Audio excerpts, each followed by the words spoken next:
Kita ketemu lagi dalam Cerita Mogan. Teman-teman, kali ini kita akan mengenal sedikit sosok tentang siapa Santo Matius Rasul, pengarang Injil yang hari ini itu kita rayakan pestanya. Nah, teman-teman, Matius pemungut cukai, Levi, Apostle of Ethiopia, Matius anak Alfeus yang dilukiskan dalam Markus 2 ayat 14 adalah seorang Yahudi dari Galilea. Dia adalah seorang pemungut cukai di kota Kapernaum. Matius, pengarang Injil ini juga disebut juga Levi, si pemungut cukai. Anda bisa lihat dalam Markus 2 ayat 14. Namun, dalam 4 daftar rasul-rasul yang merupakan murid terdekat Yesus, Matius 10, 2-4, Markus 3, 16-19, dan sebagainya, bahkan dalam kisah para rasul 1 ayat 13, ia disebut dengan Matius. Identitasnya adalah sebagai pemungut cukai, disebutkan juga dalam Matius 10 ayat 3. Pada zaman itu para penarik pajak, atau kita kenal sebagai pemungut cukai kerajaan Romawi, dipilih oleh para pejabat lokal Romawi dari penduduk setempat yang dianggap dapat diajak bekerja sama. Mereka diberikan kewenangan untuk menarik pajak, namun sama sekali tidak diberi gaji atas pekerjaan mereka. Saya mau menekankan ini. Mereka diberikan kewenangan untuk menarik pajak, namun sama sekali tidak diberi gaji atas pekerjaan mereka. Karena itu, para pemungut cukai itu biasanya menarik pajak lebih tinggi. Para pemungut cukai biasanya menarik pajak lebih tinggi dari jumlah yang seharusnya mereka tagih. Dan kelebihan ini dianggap sebagai upah mereka. Dan kelebihan ini dianggap sebagai upah mereka. Ini yang menjadi kata penting yang harus juga dipahami oleh kita. Karena profesinya ini, Matius sangat dibenci oleh orang-orang sebangsanya. Mereka tidak mau berhubungan dengan orang-orang yang berdosa, yang dicap berdosa seperti dia. Namun ternyata guru kita, Yesus, tidak berpikir demikian terhadap Matius. Nama Matius Ibrani Matiyahu atau Matai, berarti pemberian yang Maha Esa. Menurut Injil, ketika Yesus melintasi sebuah rumah cukai, ia melihat seorang yang bernama Matius duduk di rumah cukai itu. Lalu ia berkata kepadanya, "Ikutlah aku." Matius 9 ayat 9. Dan kita lihat reaksi Matius sangat cepat. Apa yang menjadi reaksinya dia? Maka berdirilah Matius lalu mengikuti dia.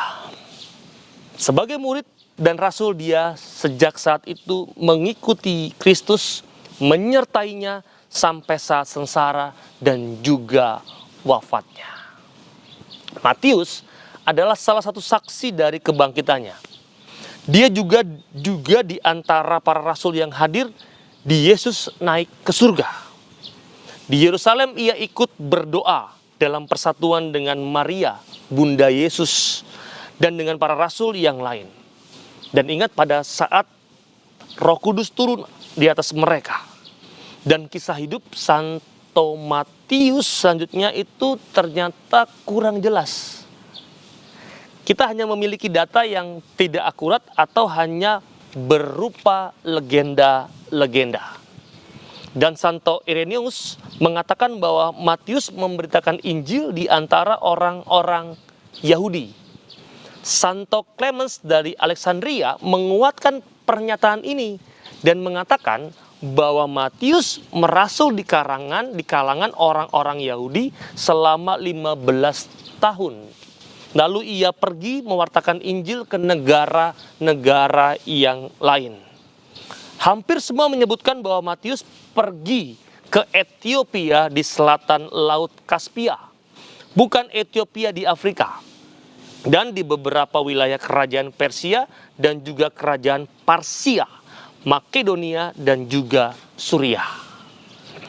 Matius adalah penulis Injil Matius dan merupakan kitab pertama dalam Perjanjian Baru. Injil ini ditulis Matius untuk pembaca Yahudi demi meyakinkan mereka bahwa Mesias yang dinanti-nantikan telah datang dalam diri Yesus Kristus.